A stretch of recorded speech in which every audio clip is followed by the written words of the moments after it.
Hi అండి. Welcome to story book audio. ఈ కథ మీకు నచ్చినట్లయితే సబ్స్క్రైబ్ చేసుకోండి. వీర సురేంద్ర వైపు చూడకుండా బిందు వైపు చూస్తూ జాను ఎక్కడా అని అడిగాడు. సీరియస్గా. బిందుకి కాళ్ళు చేతులు ఆడలేదు. ఏం చెప్పాలో కూడా అర్థం కాలేదు. సిద్ధు, అవును, ఈ లిల్లీ ఎక్కడా అనుకుంటూ చుట్టూ చూశాడు. సురేంద్ర విషి అంటూ ఏదో చెప్పబోతుంటే సిద్ధు, డాడ్, అంకుల్ ఏరి అని అడిగాడు కన్ను కొడుతూ. సురేంద్రకి అర్థం కాలేదు. వీర, జాను అని అరిచాడు పెద్దగా. అంతే, అటు వైషు ఇటు విషి అదిరిపడ్డారు దెబ్బకి. విశిష్ట వెంటనే ఫోన్ ఆన్ చేసింది. సిద్ధుకి మెసేజ్ చేసింది, బావా కాల్మే అని. ఫోన్ తన దగ్గర లేకపోవడంతో సిద్ధు చూసుకోలేదు. కాల్ కాల్ చేద్దామంటే డాన్ చూస్తే ఇంకేమైనా ఉందా అనుకుంటూ ఆగిపోయింది. బిందు, అసలు విశిష్ట ఇక్కడ ఎందుకు ఉంటుంది? వీరాగారు ఏమైంది అని అడిగింది నెమ్మదిగా. సిద్ధు, తన్ని ఎవరో కిడ్నాప్ చేశారు. బిందు, అదిగో బయట నిలబడ్డాడే అంటూ విలియమ్స్ వైపు చూపిస్తూ ఆయన అంటూ ఏదో చెప్పబోతుంటే బిందు పూర్తిగా వినకుండానే అయ్యో అవునా విషి కనిపించడం లేదా అంటూ రకరకాల ఎక్స్ప్రెషన్స్ ఇవ్వటం మొదలుపెట్టింది. సురేంద్ర, రామ్, విశిష్ట ఈ అంటూ ఉండగానే వీరా ఫోన్ మోగింది. ఫ్రమ్ జాను. అంతే, మనోడు మొహంలో ఆనందం కొట్టొచ్చినట్టు కనపడింది. జాను అన్నాడు పెద్దగా. విశిష్ట, బేబీ నువ్వు ఎక్కడున్నావు అని అడిగింది కంగారుగా నటిస్తూ. నువ్వు ఎక్కడున్నావో చెప్పు జాను అని అడిగాడు. విశిష్ట, నేను హాస్పిటల్లో ఉన్నాను బేబీ అనగానే వీరా, హాస్పిటలా? ఎందుకు? ఎక్కడా అని అడిగాడు కంగారుగా. సి సిద్ధు బిందు ఒకరినొకరు చూసుకొని నవ్వుకొని చాటుగా తమ్ చూపించుకున్నారు. విశిష్ట, నువ్వు నన్ను డ్రాప్ చేసి వెళ్ళాక ఆటో వచ్చి గుద్దేసింది. అంతే, ఆ తర్వాత ఏం జరిగిందో గుర్తులేదు. కళ్ళు తెరిచి చూసేసరికి హాస్పిటల్లో ఉన్నాను అన్నది. వీరా, ఏ హాస్పిటల్? లొకేషన్ షేర్ చేయి, నేను వస్తున్నా అన్నాడు. అంటే నేను ఆల్రెడీ బయటికి వచ్చేసాను. నువ్వు ఎక్కడికి రమ్మంటే అక్కడికి వస్తాను అన్నది. వద్దు, నువ్వు అక్కడే ఉండు, నేనే వస్తా అంటూ కాల్ కట్ చేసి బిందు వైపు చూస్తూ ఆయన ఎందుకు వచ్చాడు అన్నాడు మాపే మొహంతో. సిద్ధు చెప్పిన రీజన్ తెలియక బిందు, అంటే వీరా గారు, ఇది మా గెస్ట్ హౌస్ అండి. మా పెళ్ళి గురించి మాట్లాడుకోవడానికి నేను అందరినీ రమ్మన్నాను అంటూ ఇబ్బందిగా నవ్వింది. సిద్ధుబావకి బాంబు నెత్తిన పడింది. వీరా వైపు గుట్కలు మింగుతూ చూశాడు. ఫినిష్, ఈ రోజుతో నా చాప్టర్ క్లోజ్. అరే సిద్ధు, సొంత అన్న చేతిలో చస్తున్నాం, ఆల్ ది బెస్ట్ అనుకుంటూ ఏడుపు మొహం పెట్టాడు. వీరా అందరినీ అంటే అని అడిగాడు సోఫాలో సెటిల్ అయి. బిందు, ఇదేంటి తీరిగ్గా సెటిల్ అయ్యాడు? విసి ఫోన్ చేస్తే వెళ్ళిపోతాడని నోటికి వచ్చిన అబద్ధాలు ఆడేశా. ఇప్పుడెలా అనుకుంటూ టెన్షన్ పడుతుంటే విశిష్ట బిందు ఫోన్కి కాల్ చేసింది. కొంచెం దూరంలో ఉన్న ఫోన్ రింగ్ అవుతుంటే బిందుకి ఏం చేయాలో తోచలేదు. వీరా లేచి ఫోన్ దగ్గరకు వెళ్ళాడు. లేడీ డాన్ కాలింగ్ అని వస్తుంది. యాక్చువల్గా విసి అనే ఉండేది. వీరాతో పెళ్ళయ్యాక బిందు అలా మార్చేసింది. వీరా లిఫ్ట్ చేసి స్పీకర్ ఆన్ చేశాడు. హలో బిందు అన్నది విషి. అంతే, బిందుకి గుండె ఆగి మళ్ళీ కొట్టుకుంది. సైలెంట్గా ఉండేసరికి విషికి విషయం అర్థమైంది. వీరా ఇంకా అక్కడే ఉన్నాడని. అందుకే బిందు అని అరిచింది కావాలని. వీరా మాట్లాడని సైగ చేశాడు. బిందు చెప్పవే అన్నది నెమ్మదిగా. మార్నింగ్ మా ఇంటికి వస్తుంటే ఆటో యాక్సిడెంట్ అయింది. హాస్పిటల్లో అడ్మిట్ అయ్యాను అన్నది. సిద్ధుకి తల తిరుగుతుంది. సురేంద్ర అంకుల్ సిచ్యువేషన్ మరీ ఘోరం. అసలు ఏం జరుగుతుందో కూడా తెలియటం లేదు. విశిష్ట అలా చెప్పగానే అయ్యో అవునా, ఏం హాస్పిటల్ అని అడిగింది కంగారుగా నటిస్తూ. జేజే హాస్పిటల్. నువ్వు నా కోసం కంగారు పడతావని కాల్ చేశా, బాయ్ అంటూ కాల్ కట్ చేసింది. లోపల వైషు సిద్ధుకి తెగ కాల్ చేస్తుంది. అసలు బయట ఏం జరుగుతుందో అని తెగ ఆత్రంగా ఉంది. పోనీ బిందుకి చేస్తే అనుకున్నదే తడువు వెంటనే బిందుకి కాల్ చేసింది. అది చూసి బిందుకి ఏడుపు ఒక్కటే తక్కువ. వెంటనే సిద్ధుకి ఫోన్ ఇచ్చి మీ ఆవిడ అన్నది. సిద్ధు లిఫ్ట్ చేసి బయటకు వెళ్ళి హలో అన్నాడు. వైషు, బాబా నువ్వు వచ్చావా? ఈ ఫోన్ ఏమైంది? నీ ఫోన్ ఏమైంది అని అడిగింది కంగారుగా. అబ్బా! ఎక్కడో ఉంది గానీ అసలు డాడ్ ఇక్కడికి ఎందుకొచ్చారు? విషి ఏది? అని అడిగాడు అయోమయంగా, కంగారుగా. అయ్యో బాబా! అది చెప్దామనే నీకు ఫోన్ చేశాను. అక్కకి నిజం తెలిసి మామయ్యని రమ్మన్నది. ఆయన వెనుక రాంబావని చూసి తను, నేను ఇద్దరం దాక్కున్నాం అని చెప్పగానే వీర వచ్చి సిద్ధు పక్కన నిల్చున్నాడు. దాక్కున్నారా అంటూ పక్కన వీరాని చూసి, ఓహో అలా జరిగిందా, వెరీ గుడ్ అంటూ మాట మార్చేశాడు. ఎహె, మైండ్ పోయిందా బావా? వెరీ గుడ్ ఏంటి? ఇంతకీ రాంబావ వెళ్ళిపోయాడా అని అడిగింది. వీర ఫోన్ తీసుకొని ఇంకా వెళ్ళలేదు అంటూ ఫోన్ సిద్ధుకిచ్చి కామ్గా వెళ్ళిపోయి కారెక్కాడు. సిద్ధు పరిగెత్తుకుంటూ వెళ్ళి, అన్నయ్య అసలేం జరిగిందంటే జరిగింది చెప్పడానికి రెడీ అయ్యాడు. వీర సిద్ధు ఫోన్ తీసిచ్చి, జాను నీ రమ్మని చెప్పు అన్నాడు. సిద్ధు, అది కాదన్నయ్య, విశిష్టకేమీ తెలియదు. ప్లాన్ అంతా నాదే. కొంచెం సేపైనా నీతో టైం స్పెండ్ చేయాలని ఇదంతా చేశాను అన్నాడు తలదించుకొని. వీర జానుని రమ్మను అంటూ వాయిస్ పెంచాడు. సిద్ధు లోపలికి వెళ్ళి బిందుతో విషిని పిలువు అన్నాడు డల్గా. బిందు కామ్గా వెళ్ళి విశిష్ట ఉన్న రూమ్ డోరు కొట్టింది. విశిష్ట బయటకు వచ్చి వెళ్ళారా అని అడిగింది కంగారుగా. సిద్ధు, రామ్కి అంతా అర్థమైంది. నిన్ను పిలుస్తున్నాడు అన్నాడు సీరియస్గా. విశిష్ట ఏం మాట్లాడకుండా వెళ్ళిపోతుంటే సురేంద్ర విషి ఆగు అని. సిద్ధు, ఏం జరిగిందో ఇప్పుడైనా చెప్తావా అని అడిగాడు కోపంగా. సిద్ధు జరిగింది చెప్పాడు. అంతే. సురేంద్ర టపీమని చెంప చెల్లుమనిపించాడు. Are you mad? తను pregnant. How can you do this అని అడిగాడు పిచ్చు కోపంతో. విశిష్ట, అయ్యో మామయ్య, ఇందులో సిద్ధు బావ తప్పేం లేదు. తను ఆయనతో టైం స్పెండ్ చేయాలనుకున్నాడు. నేను పక్కనుంటే అది కుదరదు. అందుకే ఇలా చేశాడు అన్నది బాధగా. అంత వెనుక వెసుకురాకు విషి. జరిగింది తెలిసి నీకు కోపం వచ్చింది. అందుకే నన్ను రమ్మన్నా. కానీ అనుకోకుండా రామ్ వచ్చేసరికి ఇప్పుడు ఇలా మాట్లాడుతున్నావు అన్నాడు. విశిష్ట, అవును మామయ్య, మీరు చెప్పింది నిజమే. నాకు వీళ్ళు చేసిన పనికి ఫస్ట్ కోపం వచ్చింది. అందుకే మీకు కాల్ చేశాను. కానీ తర్వాత అర్థమైంది, సిద్ధు బావ చేసింది కూడా మన అందరి కోసమే కదా. ఆయన నన్ను మాత్రమే ప్రేమిస్తా అంటే కుదరదు కదా. అంతకన్నా ముందు మిమ్మల్ని, ముఖ్యంగా అత్త, తనని అమ్మ అని పిలవాలి.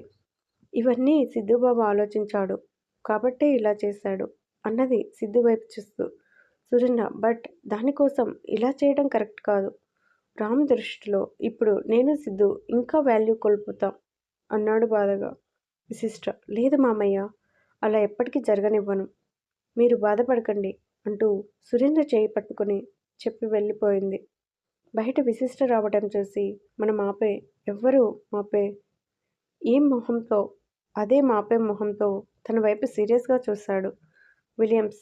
వీరా, నేను వేరే క్యాబ్ బుక్ చేసుకుంటా, మీరు ఈ క్యాబ్లో వెళ్ళండి అంటూ వెళ్ళిపోయాడు. విశిష్ట వెనుక కూర్చోగానే వీరా మాత్రం ముందే కూర్చొని డ్రైవర్కి అడ్రస్ చెప్పాడు. దారి పొడవునా ఇద్దరూ మాట్లాడుకోలేదు. విశిష్ట మాత్రం చాలా టెన్షన్ పడుతుంది. ఇప్పుడు ఏం చేయాలి? నేను కూడా వాళ్ళతో కలిసే ప్లాన్ చేశానని నన్ను అపార్థం చేసుకున్నాడా బుచ్ అనుకుంటూ బాధపడింది. గంటలో ఇంటి ముందు కారు ఆగింది. వీర ఏం మాట్లాడకుండా కామ్గా టీవీ ఆన్ చేశాడు. తన్ని అలా చూస్తుంటే విశిష్టకి భయం వేస్తుంది. ముందు వెళ్ళి ఫ్రెష్ అయి వచ్చి టీ పెట్టి తీసుకొచ్చింది. కప్పు వీరా ముందు పెట్టి తాగు అన్నది నెమ్మదిగా. వీరా తన వైపు చూడకుండానే కప్పు తీసుకున్నాడు. విశిష్టకి వీరా అలా సైలెంట్గా ఉండటం చాలా బాధగా ఉంది. టీ తాగేసి విశిష్ట, అంటే బేబీ అది అంటూ భుజంపై చేయి వేసింది. వీరా సున్నితంగా చేతిని తోసి టీవీ సౌండ్ పెంచాడు. విశిష్ట, ప్లీజ్ నా మాట విను అన్నది మళ్ళీ భుజంపై చేయి వేసి. వీరా, జాను వెళ్ళి రెస్ట్ తీసుకో అన్నాడు సీరియస్గా. అది కాదు బేబీ, ఇందులో ఎవరి తప్పు లేదు. అసలు జరిగింది ఏంటంటే అంటూ చెప్పబోతుంటే వీరా పైకి లేచి బయటకు వెళ్ళిపోయాడు. విశిష్ట తన వెనకే వచ్చి సారీ అంటూ వెనుక నుంచి హక్ చేసుకుంది.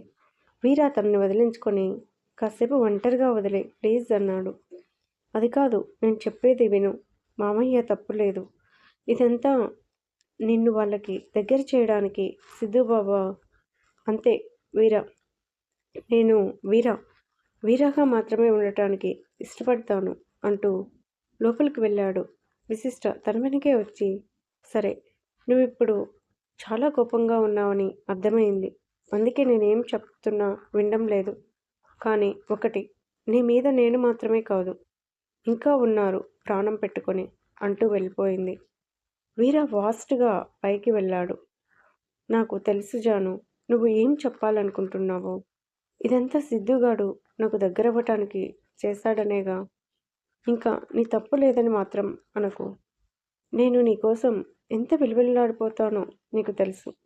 అలాంటిది నీకు అంత తెలిసాక నాకు కదా ఫోన్ చేయాలి. చేసావా? లేదు. ఆయనకి చేశావు. పైగా అబద్ధాలు చెప్పావు. ఇదే నాకు కోపం తెప్పిస్తుంది అనుకుంటూ సీరియస్గా ఫ్లవర్ వాజ్ గోడకేసి కొట్టాడు. బిందు వెళ్ళి వైషు ఉన్న డోర్ నాక్ చేయగానే వైషు డోర్ తీయలేదు. సిద్ధు ఇది ఇంకా భయపడుతూనే ఉంది అనుకుంటూ ఫోన్ చేశాడు. ఫోన్ లిఫ్ట్ చేసి బావా అన్నది నెమ్మదిగా. ఏ డోర్ తీ ముందు అన్నాడు. వైషు డోర్ తీసి బయటకు వచ్చింది. సురేంద్ర చేసిన ఘనకార్యం చాలు పదండి అంటూ ముగ్గురి వైపు కోపంగా చూసి బయటకు నడిచాడు. వీళ్ళు ఇంటికి వెళ్లేలోపే విశిష్ట గౌతమికి కాల్ చేసి వీరాకి చెప్పిన అబద్ధమే చెప్పింది. సేమ్ మ్యాటర్ సిద్ధుకి మెసేజ్ చేసింది. దాంతో వీళ్ళు వెళ్ళాక అందరూ ఎదురొచ్చి విశిష్ట ఎలా ఉంది అని అడిగారు కంగారుగా. సురేంద్ర ఏం మాట్లాడకుండా తన రూమ్లోకి వెళ్ళిపోయాడు. సిద్ధు వైషు ఇద్దరు ఒక్కసారి బాగుంది అంటూ కూర్చున్నారు. సుచిత్ర అబ్బా బంగారాన్ని ఇక్కడికి తీసుకురావాల్సిందే అన్నది. గౌతమి లేదులే వదిన, తను ఇంకో రోజు తప్పకుండా వస్తానన్నదిగా, అందుకేగా వీడియో ఫోన్ కూడా చేశామన్నది. తాతయ్యకి మాత్రం బీభత్సంగా కొడుతుంది. వెంటనే సురేంద్ర దగ్గరకు వెళ్ళాడు. జాను సరే, శుచి గౌతమి వెళ్ళి వంట చేయండి అంటూ ఆర్డర్ వేసి తన తాతయ్య వెనకే వెళ్ళింది. వైషు మనం మాత్రం ఎందుకు ఇక్కడ, పద బావా అంటూ పైకి లేచింది. సిద్ధు నువ్వు వెళ్ళు వైషు అన్నాడు సీరియస్గా.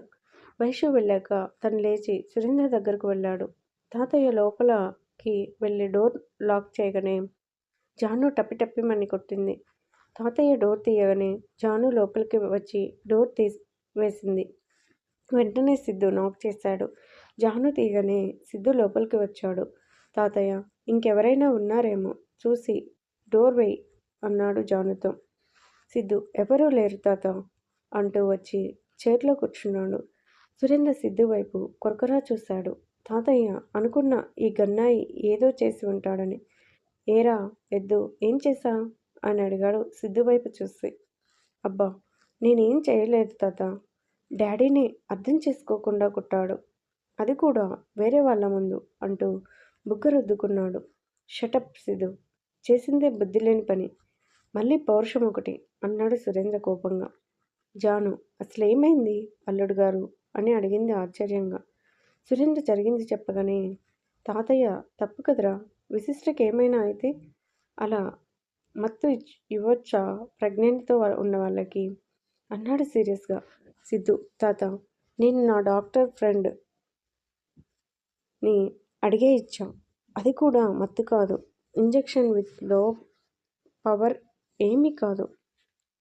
అసలే మా అబ్బాయి మళ్ళీ పుట్టాక వచ్చి వాళ్ళ నాన్నకి లాగా కొట్టినా కొడతాడు అన్నాడు. జాను లేదులే సిద్ధు, నువ్వు చేసింది తప్పే కాదు, రామ్ కోసం నీ ఆరాటంలో తప్పులేదు అన్నది. సురేంద్ర కరెక్టే కాదన్ను అత్తయ్య గారు, అలా అని ఇప్పుడు రామ్ ఎలా రియాక్ట్ అవుతాడో అని నా భయం అన్నాడు. తాతయ్య ఏడ్చాడు వాడి మొహం. ఏంటి వాడి తొక్కలో రియాక్షన్, అసలు ఇదంతా కాదు, వాడు మారాలంటే ఒక్కటే మార్గం అన్నాడు. ముగ్గురు ఏంటిది అన్నట్లు చూశారు తన వైపు. తాతయ్య వీరానే రామ్ అని శుచికి చెప్పేయడం, తనే చూసుకుంటుంది, ఏమంటారు అంటూ ముగ్గురి వైపు చూశాడు సురేంద్ర. కానీ వాడు చెప్పొద్దు, ఒకవేళ ఆవిడ వచ్చినా నేనైతే మీ దగ్గరకు రానని తేల్చాడు చెప్పాడుగా అన్నాడు సీరియస్గా. తాతయ్య. ఏంటి తేల్చేది? తోటకూర కట్ట. వాడంటే మాత్రం మనం ఆగాలా? అంటూ సిద్ధు వెళ్ళి అమ్మను తీసుకురా అన్నాడు. సిద్ధు లేచి వెళ్తుంటే సురేంద్ర, కానీ మామయ్య గారు, నాకెందుకో ఇది కరెక్ట్ కాదనిపిస్తుంది అన్నాడు. సిద్ధు, లేదు డాడ్, తాతయ్య చెప్పింది కరెక్ట్. మమ్మీకి చెప్పేద్దాం అంటూ వెళ్ళిపోయాడు. నైట్ అయ్యాక కూడా వీర కిందికి రాకపోవడం, విశిష్టనే డిన్నర్ తీసుకుని పైకి వెళ్ళింది. తను వెళ్ళేసరికి వీర ఎవరితోనో ఫోన్ మాట్లాడుతూ ల్యాపీలో ఏవో చెక్ చేస్తున్నాడు. విశిష్ట కామ్గా డిన్నర్ తన ముందు పెట్టి తను ముందు కూర్చుంది. 10 నిమిషాల తర్వాత ఫోన్ కట్ చేసి, నువ్వు తిను జాను, నాకు ఆకలిగా లేదు అన్నాడు సీరియస్గా ల్యాపీ వైపు చూస్తూ. విశిష్ట, ప్లీజ్ బేబీ, నా కోసం కాదు కానీ నీ బేబీ కోసం తిను అంటూ పుట్ట చూపించింది. వీర, సరే తింటాం, నువ్వు వెళ్ళు అన్నాడు. విశిష్ట, వెళ్ళను, ముందు నువ్వు తిను అంటూ తనే తినిపిస్తుంటే, వద్దులే జాను, నేను మరీ చులకన అయిపోయా కదా నీకు అనేసి పైకి లేచి బాల్కనీలోకి వెళ్ళిపోయాడు. అంతే, ఆ మాటకే విశిష్ట కళ్ళల్లో నుండి నీళ్లు తిరిగాయి. కిందికి వెళ్ళిపోయింది. అరగంట తర్వాత వీర కిందికి వచ్చి చూసేసరికి తను తింటూ టీవీ చూస్తుంది. వీర తన ప్లేట్ మాత్రం కిచెన్లో పెట్టి పడుకోవడానికి వెళ్ళాడు. 10 నిమిషాల తర్వాత విశిష్ట వచ్చి కామ్గా పడుకుంది. ఇద్దరూ చెరోవైపు తిరిగి పడుకున్నారు. ఇద్దరికీ అలా ఉంటే నచ్చడం లేదు. వీరాకి కోపం, బాధ. విషికి వీర అలా అనేసరికి అలిగింది. ఇంకా అక్కడ సిద్ధు సుచిత్రని పిలవటానికి వెళ్ళేసరికి విమ్ము అంకుల్ వచ్చాడు ఊరి నుంచి. దాంతో తను పిలవలేదు. సుచి ఆంటీకి ఇంకా ఎవరూ ఏమీ చెప్పలేదు. నెక్స్ట్ డే కూడా విషయాలు అలాగే ఉన్నారు. ఏదో తినాలి కాబట్టి తింటున్నారు. మాటలు అస్సలు లేవు. ఆ రోజు ఈవినింగ్ ఖాళీ సింహ, సుబ్బు, చిట్టి, సుమ వచ్చారు.